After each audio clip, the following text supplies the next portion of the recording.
조선조 시대에 이런 재미난 이야기가 있습니다. 옛날 이조 시대 때 어느 임금님이 서울을 떠나서 개성을 방문하게 되었습니다. 임금이 개성을 방문하게 됐다니까 온 마을에 방을 붙이고 소문이 난다니까 오랫동안 병석에 누워있는 나이 많은 어머니가 아들에게 요청을 합니다. 내가 나라 임금 200성으로서 한 번도 임금님의 얼굴을 용안을 보지 못했는데 죽기 전에 임금님의 용안을 멀리서라도 볼 수 있도록, 그리고 죽었으면 좋겠다. 그것이 내 마지막 소원이다. 그랬습니다. 그랬더니 이 아들은 왕이 오시는 그날을 기다렸다가 50리 길을 어머니를 얻고 산을 넘고 내를 건너서 왕이 지나간다는 그 대로에 나갔었습니다. 그래서 임금이 지나가실 때에 잘 보이도록 그렇게 해드렸습니다. 임금도 마차 안에서 그 모습을 봤어요. 그리고 서울로 다시 돌아온 다음에 그때 그 어머니를 업고 있던 그 사람 좀 불러들여라. 그 아들이 도착했습니다. 차초지종 이야기를 듣고 너는 효자다. 이 사람에게 금 100냥과 쌀 한 섬을 내렸도록 해라. 그 상으로 주었답니다. 이 소식을 들은 불효자 아들이 돈을 벌기 위해서 어머니가 원하는 것도 아닌데 강제로 얻고 나가서 또 길가에 서 있다가 임금님을 배웠다는 이야기입니다. 왕은 또 역시 그 사람을 불러서 금 100냥을 주어라. 이때 신하들이 아우성을 칩니다. 임금님, 이놈은 불효자입니다. 불효 막심한 놈이라고 소문이 났습니다. 먼저 임금님이 효자에게 상을 주었다고 하는 이야기를 듣고 흉내를 낸 것뿐입니다. 이놈은 상을 줄 것이 아니라 매를 쳐야 됩니다. 그랬더니 임금님이 하시는 말씀이 효도는 흉내를 내어도 좋은 거야. 그러니까 금 100냥을 선물로 주도록 해라. 결국 이 사람이 그 뒤에 뉘우치고 효자가 되었다는 이야기입니다. 괜찮은 이야기 아니에요? 효도는 흉내만 내어도 좋은 거예요. 모방만 해도 좋은 거예요. 현대 윤리가 이런 고민이 있다면 모든 절대적인 진리가 변질되고 있다는 사실이에요. 좋은 가치, 선한 가치가 너무나 빨리 변하고 근본적으로 변하고 있다는 거예요. 오늘날 변하는 것과 변하지 않는 것, 그리고 상대적인 것과 절대적인 것, 그리고 문화적인 것과 초문화적인 것들을 구별해내는 지혜가 필요해요. 그래서 상대화시키는 그 가치 속에서 절대 가치를 지켜내고 문화적인 것 속에서 초문화적인 것을 찾는 것이 현대 윤리의 방향입니다. 여기에 우리의 신앙 고백이 있습니다.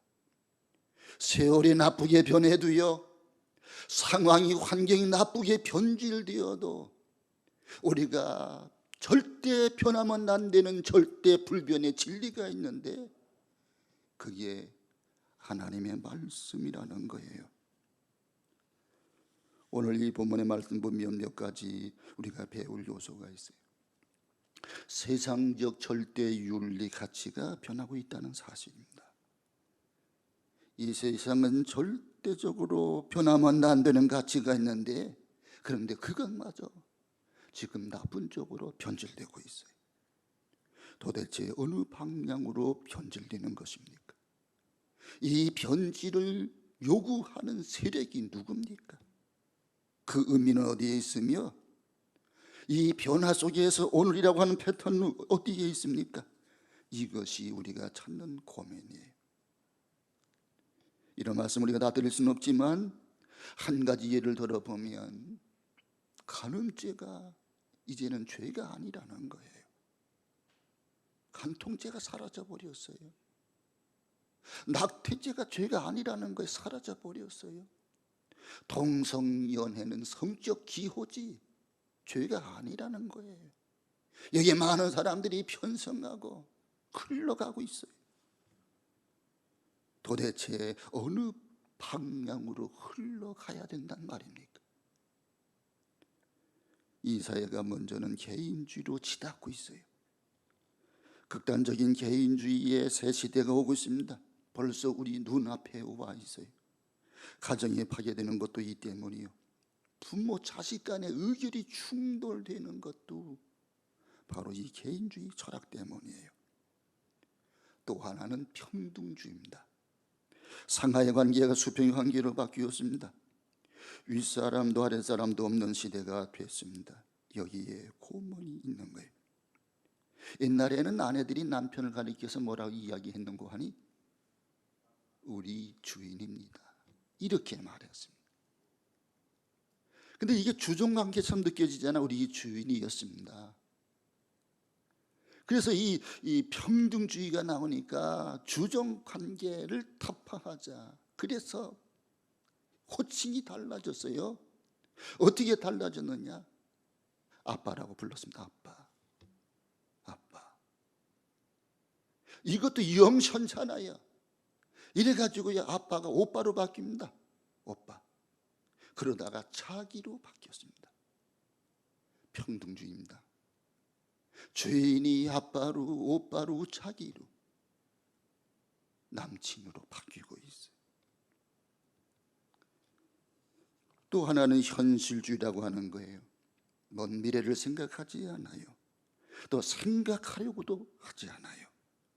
그 자체가 마음의 부담과 고민을 주기 때문입니다. 현재만을 생각하는 거예요. 정치 지도자나 여기 편성한 국민들이나 돈을 퍼주면 좋은 거예요. 다음 세대가 빚이 많든지 어찌 되든지 상관하지 않아. 오늘 쓰고 표를 넣고 여론을 주도하면 되는 것뿐이에요. 이게 현실주의라고 하는 어려움이에요. 또 하나는 실리주의입니다. 얼마나 많은 사람들이 계산에 빠른지 몰라요. 컴퓨터가 따로 있는 게 아닙니다. 자기 이득 계산하는 데는 컴퓨터 이상이에요. 누구하고 손을 잡으면 악수하며 그 편에 서면 내가 성공할 것인가, 그 사람과 내가 악수를 하면 나에게 이로울까, 먼저 계산이 앞섭니다.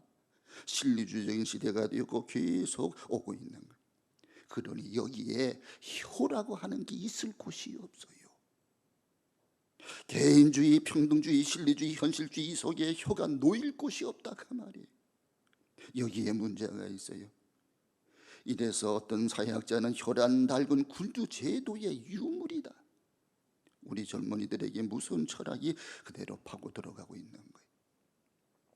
주 4세기 유명한 종교 지도자였던 제롬은 이렇게 말했습니다. 세 종류의 사람이 있다. 독신생활자, 홀로 된 자, 결혼한 자, 세 종류다. 그런데 독신자는 100점이고 홀로 된 사람은 60점이고 결혼한 사람은 30점이다. 결혼하지 않고 사는 것이 더 편하다. 이렇게 주장을 했어요. 이게 오늘 이 시대에 그대로 나타나고 있습니다. 오늘 이 시대에 결혼을 꼭 해야만 되는가? 자녀를 꼭 낳아야만 되는가? 이것은 하나님의 창조의 질서를 깨트리는 겁니다. 남녀는 생육하고 번성하기 위해서 서로 돕는 배필이 되어야 되는데 이게 하나님의 뜻인데 왜 자녀를 낳아서 내가 희생을 해야 되는가? 하나님 말씀은 영원한 말씀입니다. 하나님이 영원한 말씀을 말씀되기 위해서는 자녀를 낳고 길러야 되는 거예요. 자녀 속에 하나님 말씀이 흘러 들어가도록 계승시켜야 되는 거예요. 이런 점에서 유대인들이 탁월합니다. 유대인들은 하나님 말씀을 지킵니다. 지금도 프랑스 루브르 박물관에 가면 밀레 만종이라고 하는 그림이 거기 보관되어 있어요. 그런데 이 박물관에는요, 이게 전등을 켜놓지도 않아요. 아주 희미하게. 그리고 후레쉬도 터뜨리면 안 돼요. 그러면 이 그림들이 변색이 된다는 거예요. 그래서 오랫동안 이 박물관의 그 유물들이 보존되기 위해서 그렇게 보존하고 있는 거예요. 적당하게 습도와 온도를 맞춰야 되고요. 그래서 오랫동안 보관하자는 거예요. 근데 여러분, 천지는 변해도 하나님의 말씀은 사라지지 않는데, 근데 문제는 하나님의 사람이 변질되면 말씀도 사라지는 거예요. 그래서 히브리 백성들은 자기 자녀들을 낳고 자녀들에게 말씀을 심어주는 거예요. 쇠마의 말씀을 들으라. 집에 있을 때든지 나갈 때든지 누웠을 때 일어날 때든지 항상 하나님의 말씀을 내 손목에다 새기고 이마에 새기고 옷줄에 새기고 하나님의 말씀을 늘 지키라고 강조하고 있는 거예요. 그래서 히브리 사람들의 사상에 의하면 자녀를 낳지 못하는 가정은 하나님의 말씀이 끊어진 가정이라, 이건 저주받은 가정이라고 저들은 여기는 거예요. 그래서 어떻게든지 결혼하면 자녀를 낳아야 하나님 뜻을 이룬다고 저들은 생각을 한 거예요. 그래서 일찌감치 결혼들을 하고 자녀들을 낳는 거예요. 인간이 동물과 다른 점이 어디 있습니까? 동물도 제 새끼를 어렸을 때는 사랑해요. 아주 어렸을 때는 호랑이도 제 새끼를 사랑합니다. 근데 조금 크잖아요. 물어버려요. 잡아먹어요. 새끼도 자기가 필요할 때는 어미를 따릅니다. 그러다 어느 정도 되면 부모의 품을 떠나버리고 말아요. 이게 동물 세계예요. 사람도 덜 된 사람들은 그런 사람들이 있습니다. 아주 어린 나이 때는 그 아이를 극진히 사랑합니다. 조금 크면 으르렁댑니다. 돈 때문에 부자지간이 모녀지간이 만나면 싸웁니다. 이 동물 세계와 다를 바가 없는 거예요. 그래서 인간이 인간됨은 부모 공경에서 나타나는 거예요. 결국 인간의 인간됨이란 나이가 들면 들수록 부모를 공경하고, 또 세월이 가면 갈수록 더 높이 더 깊이 사람들을 사랑하는 데 있음을 알아야만 합니다. 오늘 성경 말씀 우리에게 이렇게 가르쳐주고 있어요. 주 안에서 순종하라. 이것이 옳으니라. 옳다, 이 말이 헬라 원문의 뜻에 따른다면 옳다, 당연하다는 의미예요. It is right, 옳아요. 이건 선행도 아니에요. 마땅한 일이에요. 효는 선행도 공로도 아닙니다. 지극히 당연한 일일 뿐입니다. 사람으로서 마땅히 행할 일이에요. 간혹 우리가 신문에 그런 이야기를 보아요. 택시 운전사가 손님이 두고 내린 거금을 갖다가 경찰서에 줬다는 거예요. 이 사람 미담 사례를, 선행을 이야기해요. 여러분, 그게 정말 미담입니까? 그게 정말 선행이냐고요. 자기 것을 아닌데 자기 것 아닌 갖다가 친구한테 무슨 선행이냐고요. 내 것을 주어야 선행이지, 내가 쓸 돈을 주어야만 그게 선행이지. 근데 그것이 선행이라고 매스컴은 떠들어대는 거예요. 그건 선행도 공로도 아닙니다. 선행천원 신문에 나야 한다는 그것이 답답한 일 아닙니까? 이와 마찬가지예요. 효라고 하는 것은 마땅합니다. 효는 좋은 것이고 선한 것이고 마땅한 것이고, 하나님을 믿는 사람이라면 하나님의 백성이 마땅한 일인 거예요. 문제는 그 마음 자세가 문제입니다.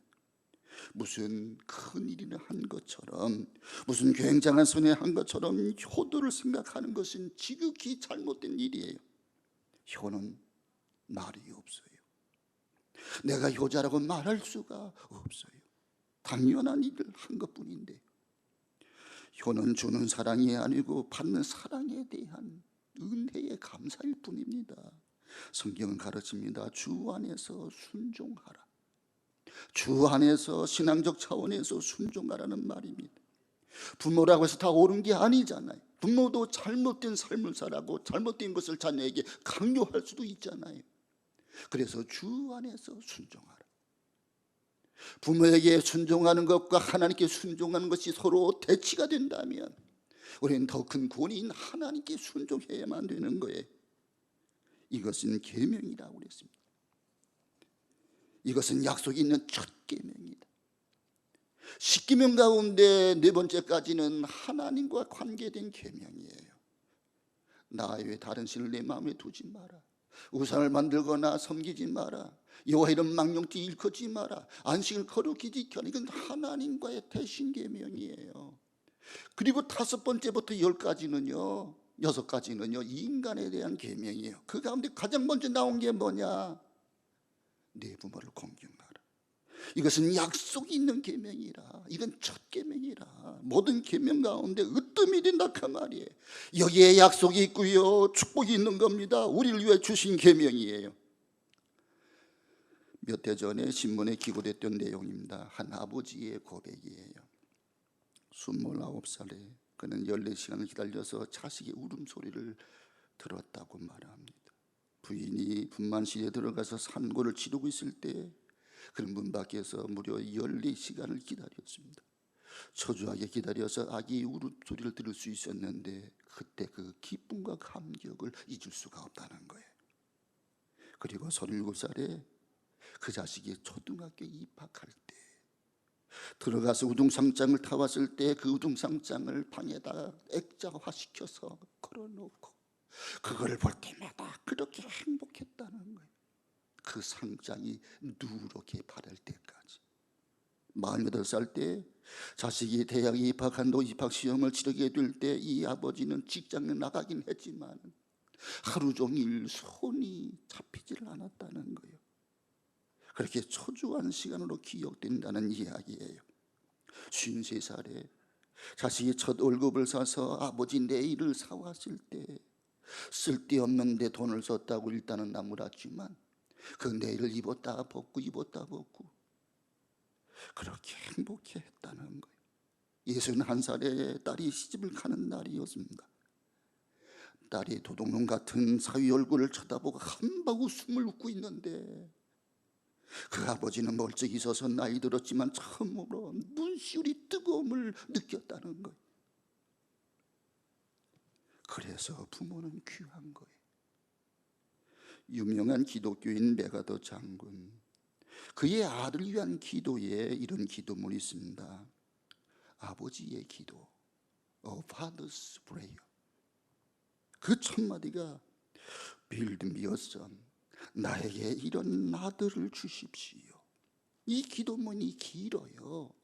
근데 기도의 그 마지막은 이렇게 마무리하고 있습니다. 그리하여 나 그의 아버지는 내가 세상을 헛되이 살지 아니하였다라고 속삭이게 해 주십시오. 아주 유명한 이야기. 사회적으로 국가적으로 그는 성공했습니다. 그는 전쟁통의 영웅입니다. 별을 5개에 단 원수였습니다. 우리 한국에게는 굉장히 은인이지요. 그거 사회적으로 국가적으로 인류적으로 귀한 일을 했지만 정말 자기 인생의 마지막에 내 아들이 나에게 아버지의 인생은 헛되지 않았다 그렇게 속삭이게 해달라고, 그게 마지막 그분의 기도였습니다. 그것이 바로 아버지의 마음이에요. 한국 사람은 역시 한국 사람이기 때문에 한국적 효의 개념이 있어요. 한국적 효의 개념에는 유교적 성격도 들어있어요. 한번 정리해보면 한국 사람으로서 우리 한국 문화 속에서 생각하는 효가 뭘까요? 첫째는 부모님을 장수하도록 모시는 거예요. 여러분, 사람의 생명이 오래 사는 것, 그게 아들, 딸의 책임은 아니잖아요. 생명은 하나님께 달려있잖아요. 그래도 부모가 일찍 세상을 떠나면 내가 부모님 잘 모시지 못해서 그래, 내가 부모의 속을 썩여드려서 그래. 그래서 장례식장에 가면 가장 땅을 치고 우는 자가 누구냐? 그 사람은 불효자입니다. 불효자는 말이 많아요. 나 때문에 돌아가셨다고 가슴을 치는 거예요. 그래서 상복이라고 하는 것은 죄인의 옷입니다. 그러니까 부모님을 오래 살도록 모시는 것, 이것이 효도의 한국적 개념이에요. 무병장수하시기를 바랍니다. 아멘한 분들만 무병장수하시기 바랍니다. 두 번째 한국의 효는 뭐냐? 편안하게 모시는 거예요. 그저 먹는 것, 마시는 것, 입는 것, 거처하는 것, 특별히 마음을 편안하게 모셔야 되는 거예요. 이런 말이 있습니다. 부모들이 이제 자식의 눈치를 봐요. 그래서 나이 많은 어른들이 자식들 앞에서 보여주고 싶지 않은 것 서너 가지가 있는데요. 그 첫째가 뭐냐 하면 아프다는 말을 하지 못해요. 나이가 많아지면 몸은 여기저기 아파지기 시작을 합니다. 근데 아프다고 말을 못해요. 자녀들이 속상해하니까, 신경 쓰이니까. 아프지만 아프다고 말을 못해요. 이게 부모의 마음이에요. 두 번째는 외롭다고 말을 못해요. 여러분, 자식이 하나 있어도 외롭고요, 자식이 여러 명 있어도 외로울 수가 있다니까요. 외로운 건 마찬가지요. 내가 외롭다고 하면 저들이 뭔가 어머니를 잘못 모셔서 외롭다고 하진 않을까, 그럴까 봐. 그래서 그 말을 하고 싶지만 못하는 거예요. 세 번째는 배고프다는 말을 하지 못해요. 좀 어느 때 시장에서 뭘 잡수고 싶어도요, 혹시나 자녀들이 귀찮아할까 봐 배고파는 말도 하지를 못해요. 이렇게 세 가지가 하고 싶지 않는 말이에요. 조심스러운 말이라고 합니다. 우리는 한국 사람이잖아요. 이 한국적 분위기에서 한국적 효를 해야 되는 거예요. 여기 주 안에서 순종하라. 하나님께 향한 신앙적 순종으로 부모에게 순종하라는 말씀입니다. 우리는 하나님께 대한 사랑, 그리스도이라면 당연히 더욱 우리가 육신의 부모에게 뿐만 아니라 이제 결혼하면 그 배우자의 부모에게, 그 가문의 어르신들에게, 좀 더 나아가면 이 사회 나이 많은 어르신들에게, 교회에서도 연세 많은 어르신들에게 존경의 마음을 가지고 그렇게 존중해 드려야만 되는 거예요. 런던에서 있었던 일입니다. 어떤 사람이 오막살이 집을 이제 지나가는데 어떤 소녀가 오들오들 떨고 있어요. 왜 그렇게 서 있니? 그때 그 소녀가 하는 말이, 우리 아버지가 나를 때리고 나가라고 내쫓아서 지금 문 밖에 서 있습니다. 이제 어떻게 할 셈이냐? 아버지가 주무시면 들어가야지요. 그리고 들어갔답니다. 그리고 자고 새벽 아침상을 일찍 준비해서 아버지 방에 들어갔습니다. 술에 깨어난 아버지가 깜짝 놀랐습니다. 내가 너를 어제 때려든 내쫓았던 것 같은데 어떻게 들어왔니? 이 아침상은 무슨 상이니? 이 못난 아버지가 밉지도 않더냐? 그 어린 아이가 하는 말이 아닙니다. 난 아버지를 사랑합니다. 어째서일까요? 이 소녀의 말을 계속 들어보세요. 어머니가 세상 떠날 때 내게 이런 말씀을 해주셨습니다.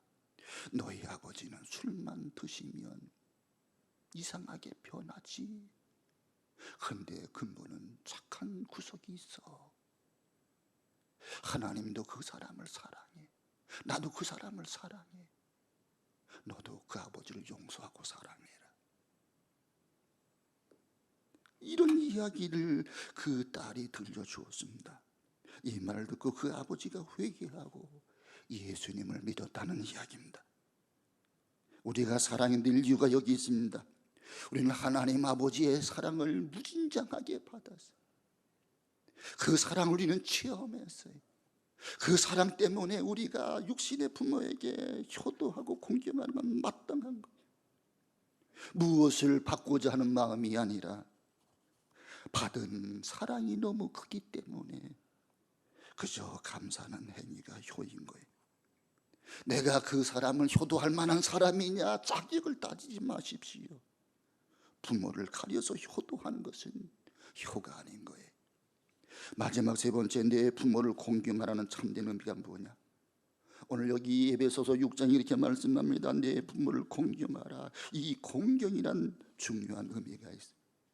우리 인간관계의 사랑이라고 하는 것은 세 단계가 있는데요, 나보다 못한 사람, 불쌍하고 병약하고 늙고 그런 사람들 불쌍히 여기는, 긍휼히 여기는 마음이에요.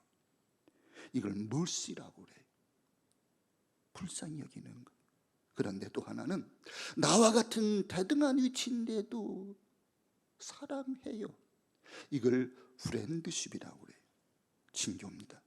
그런데 상대방을 높이는 마음을 가리켜서 공경한다고 해요. 이게 리스펙트예요.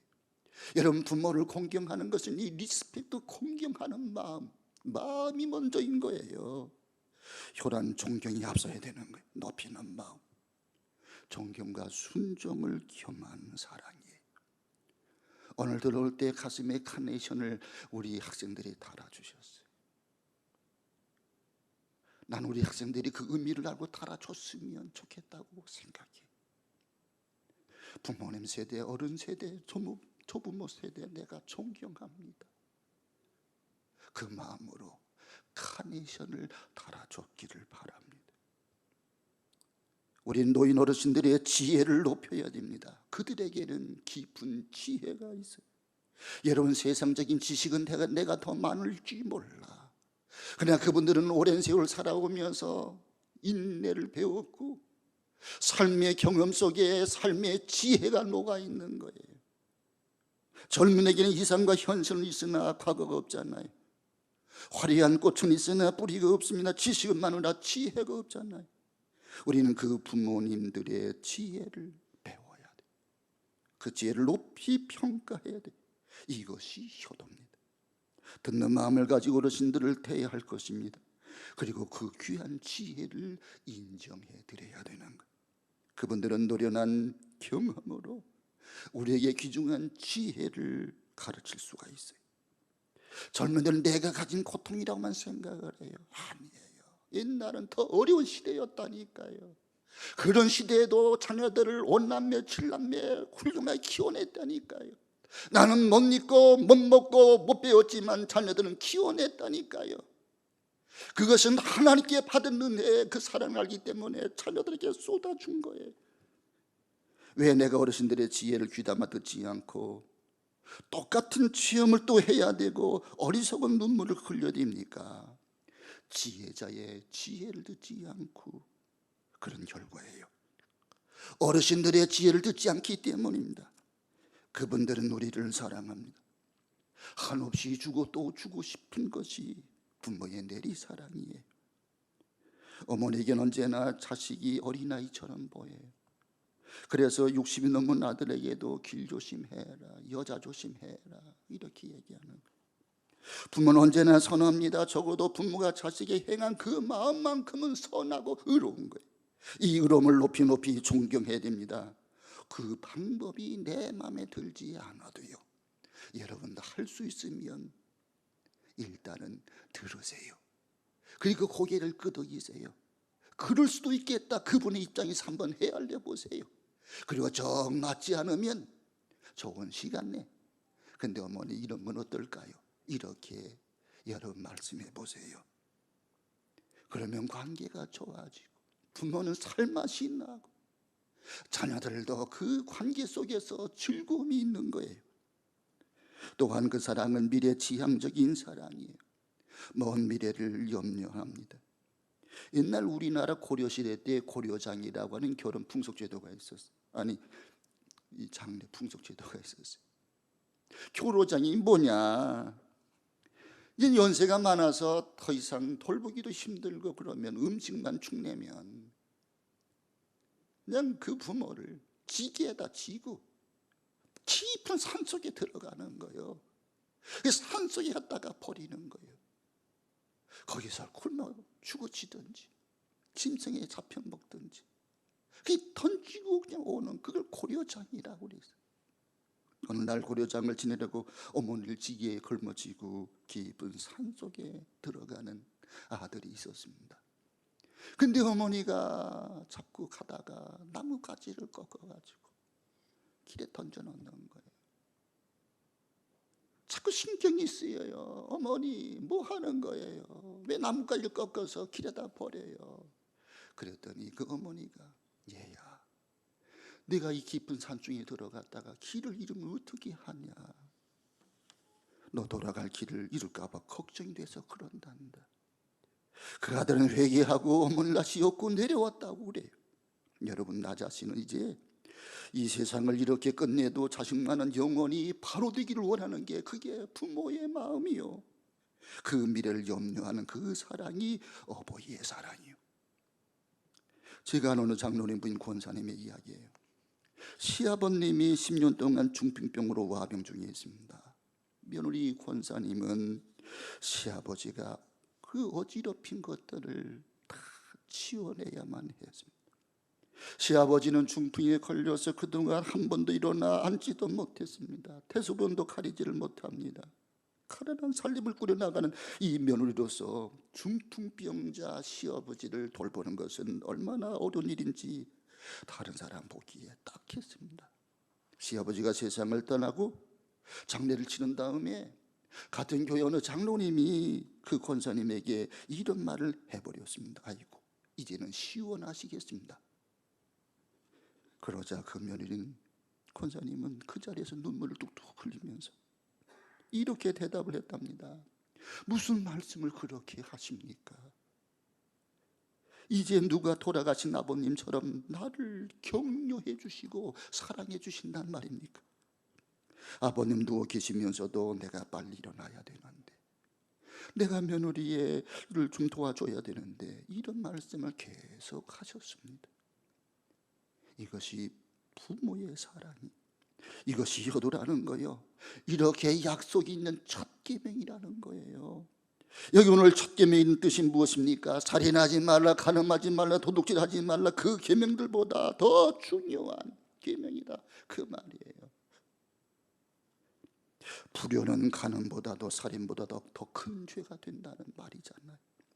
효대 가장 큰 축복이 약속되었는가 하면 가장 큰 죄도 내포된다는 사실을 알아야 됩니다.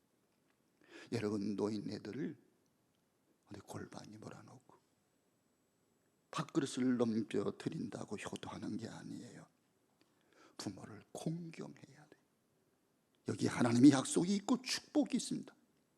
다른 거는 그런 약속이 없는데 내 부모를 공경하라, 그리하면 내가 땅에서 잘되고 장수하리.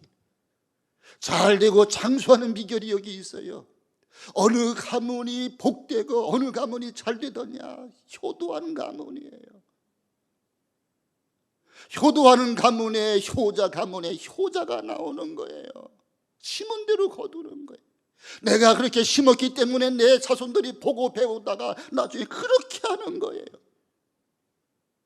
이것은 약속 있는 첫 계명이니 내가 땅에서 장수하고 복되다, 이렇게 주님 약속하시잖아요. 세상이 아무리 변해도 천류는 변하지 않아요. 하나님 말씀은 변하지 않아요. 효는 여전히 당연한 도리예요. 부모에게 공경하여 축복받고 이 효의 덕을 세워서 길이 아름다운 축복의 가정을 이어가시기를 주의 이름으로 축원합니다. 자녀들은 너희